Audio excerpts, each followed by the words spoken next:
Hey everyone, my name is John Hefner and I'm president of History and Relics.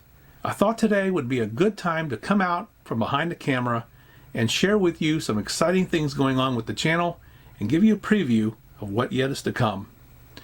So first and foremost, I want to thank everyone who watches the channel.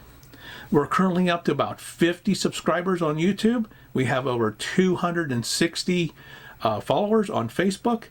And we have several tipsters, and thank you to all of you. You guys have been great. The comments are fabulous. I've gotten a lot of great comments and great feedback on our content. People are learning things. People are getting to know things that they didn't know previously. And even if they did know the story, some of our content is adding to that knowledge. So it's all been great and very positive, and I enjoy what I'm doing. So thank you very much again. 50 subscribers. I mean, this is not bad at all. I mean, considering that we've only been out here for about 6 to 8 months, and to have this much of a following and this much feedback and consistency and viewership is very good. And I'm surprised and I'm happy all at the same time. So thank you to each and every one of you. Keep passing along the good word on History and Relics, and let's continue to build out the channel. Thank you. Some things to come. So in amongst all the episodes that we got coming, I do want to clue you in on some exciting stories that we have coming. One of them happens to involve a battleship from World War II that has a Cleveland connection. That Cleveland connection is a player from the Cleveland Indians who was a crew member aboard this battleship, and he enlisted in the Navy upon the Pearl Harbor attack, and did his service to the country, and afterwards went back to play baseball, and he ended up being a Hall of Fame baseball pitcher. So I don't want to give away too many details. I want you to come back and watch that story. It's filled with a lot of great facts and great relics. We're going to be on site on the ship, and we're going to show you around the ship, and we're going to show you some other details about the baseball player as well. Another story that we have coming, we have a story of an individual who played for the Braves back in the 60s and had a very famous brother. The famous brother also played with the Braves. In fact, they played on the same team at the same time at one point in the 60s. And you don't hear much about this other brother at all. It's very little known about him. He's not talked about very much at all. And we have dug up some great artifacts and great relics and great stories on this individual that I want to share with you. So some other interesting facts about this pairing. The pair of brothers actually have the most home runs of any sibling pair in Major League history. So it's really exciting. It's really an exciting story, and we definitely have some relics to show you, game used jerseys, baseball bats, some photographs, baseball cards, that sort of thing, to all go along with the story that we're presenting. But if I told you the name now, you wouldn't really recognize the name at all unless I said his brother's name, which I'm not going to do. I want to hold off on that yet. So yeah, you just have to stay tuned and come back to History and Relics to see a little bit more on that. The next story that we have coming up for you happens to be on an individual who played for the New York Yankees. And this player was from the Akron-Canton area, as a matter of fact, so Northeast Ohio.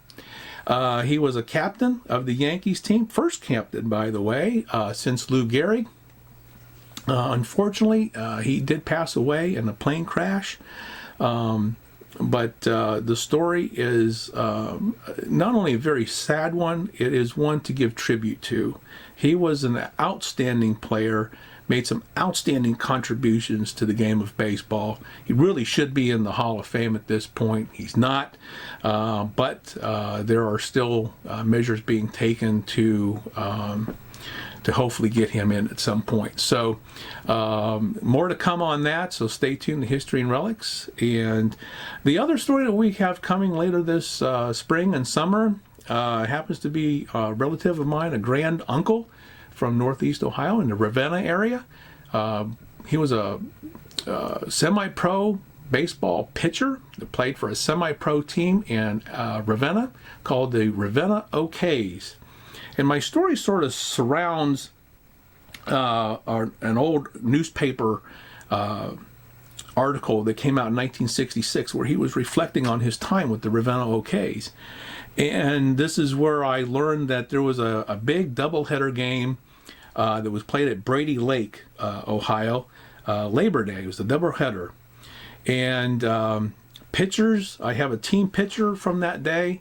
And all the newspaper continues to, highlight the events of that game. But my granduncle wasn't there. Well, it turns out, as history would have it, he recently got married and was on his honeymoon. So who did they call up that day at Brady Lake? Well, none other than Cy Young. Cy Young came up from Newcomerstown and pitched for the Ravenna OKs that day. So it is a fabulous story. And you talk about history. I mean, we're talking, the early days, the true golden age of baseball.